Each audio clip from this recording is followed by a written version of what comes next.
Hey guys, Harsh here, back in the video. So if you have seen my last week's video, well, you know what's coming next.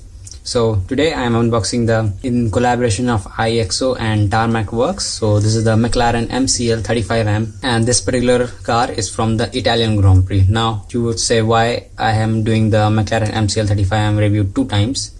This is the same car, same year and everything, but the thing is that this is from the Italian Grand Prix, and this car livery they have used in every single race except for one, which was the Monaco Grand Prix. And for that they have this extremely retro Gulf livery to celebrate their Gulf partnership with the McLaren Racing Group. So this is a one-off livery, very special, very rare, and it also looks very nice indeed. Well, I thought I have the special livery, so why not have the normal livery as well? And this is the only major company that produces 1/64 scale, so I bought it. And there's nothing special or new about it except for the car body itself, or I should say the color. So this is a slightly different color than this version obviously. So let's just unbox it and see how it looks. I will be doing the full review however, so don't worry, it's not like a stupid comparison video or anything like that. I will review the whole model perfectly. So if you want to buy this particular model and not get the sulfury one, then that's all right for you. So if you look at the box here, we can see we have the IXO model, Tarmac works, all the logos there, and obviously Gulf official license product there, and in the scale of 1/64. Pretty nice. I kind of like the 1/64 scale now because these cars are just very tiny, and then you can just store them in any place you like. That's not the case with 1/43 scale. It is quite hard to find the case for them or the storage solution for them. So here's the car itself, as you can see, pretty nicely detailed there. And I think this time the front intake is not crooked. Obviously if you have seen the last video, you can see that the intake over here was slightly bent for some reason, I don't know why, but in this car I think it's quite alright. So we will review that in a second. And as always, we have a set of stickers that we need to separately apply, and quite nicely labeled that this is for the side pod, front wing, and oh my god, we also have to apply this on the halo. So as you can see how tiny this sticker is, oh my god, and the halo over here. So I don't know if I will be able to paste this. How do they even create that? I have no idea. So let's just unpack it first and see what we have here. I may have accidentally demonetized my video by saying that word, but we will see what happens. So these are pre-cut stickers, as you can see. So the fact that these are pre-cut almost is a life-saving thing, but still applying them is a pretty tough job. And as always, I think they have given one extra sticker, so if you mess up one time, then you can try it again. So that's pretty nice. We'll just keep it aside for now because that's what I have done with the other models. As you can see, I have still not pasted the stickers yet, and that is because I am continually shooting these two videos together. So that's why the stickers are not in that car. I will be doing that in the evening and shoot a video of it and place it on the first video. So enough talking, I think I have done. Now let's take a closer look at the model itself. So as always, let's start off with the front wing, and as you can see, the lack of sponsors make it look a bit more weird, but at the end, don't worry, I will be pasting the video. So we can see at the front we have the FX Pro logo and the McLaren logo right on the nose. As you can see, these are quite nicely visible even on the small print. I mean, if you compare it with my thumbnail, as you can see that it is quite small. And if you look at the front side of here, we can see we have all the logos that were on the original car obviously, and these are quite nicely printed. The camera might not be able to pick the details of this model, but if you were to look at with the naked eyes or glasses or whatever, if you have those, then you will be able to read the sponsors as well. Although in this case I am thinking that the CNBC logo is quite a bit overspilled with color, I think, but still we can make that logo out if we know what CNBC does or what company was that. And then if you look at the suspension, and as you can see, as always, that I always tell companies to improve their suspension, but I don't think they listen to me very much. I mean, why would they?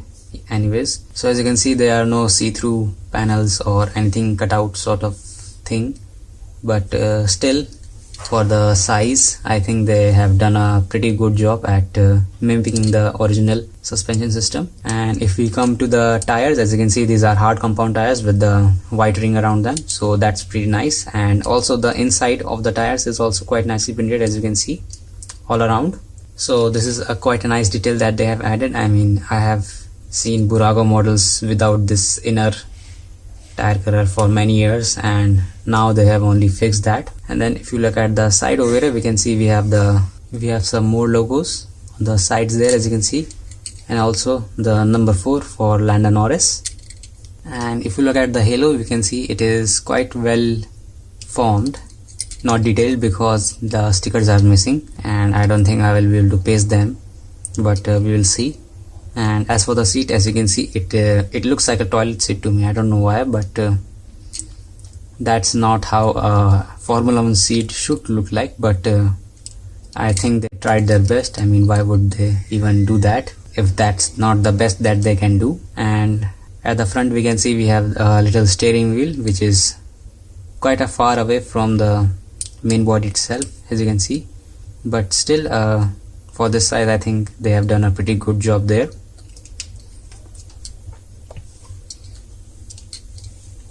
And we can see we have the logos plastered all around the cockpit side, as you can see. Then if you look at the engine intake, this time it is straight up, but still I think it's a bit misaligned with the antennas over here, as you can see. But that's better than the crooked wing that we had on this particular model, as you can see. And obviously we have to balance things out. So as you can see that there is a huge bleeding issue going on this particular antenna and also on this particular antenna. So as you can see, the blue color is quite encroaching the black paint on the antenna, so that is not a good sign. But I mean, what else we can do? We only have the McLaren from Tarmac Works, so they don't have any competition, so they can produce in whatever quality they like. Now one thing I missed is the barge board. So as you can see, they are, I mean, quite nicely detailed, but I think they are a lot more complicated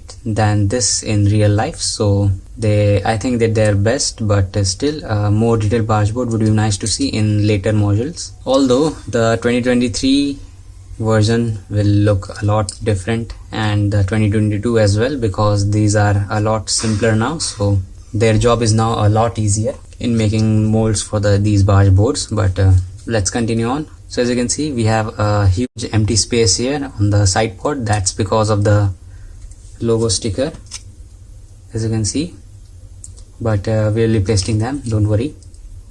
And we can see we have a lot more sponsors here, along with the Gulf logo here as well, and Dell Technologies as well. And as always, the logos are quite nicely detailed and printed on the car body so that they are easily readable. Also on the floor, we have 2 logos printed quite nicely there. And speaking of floor, if you look at the bottom side, we can see we have the IXO models and Tarmac Works logo, as you can see, along with the scale and version of this car.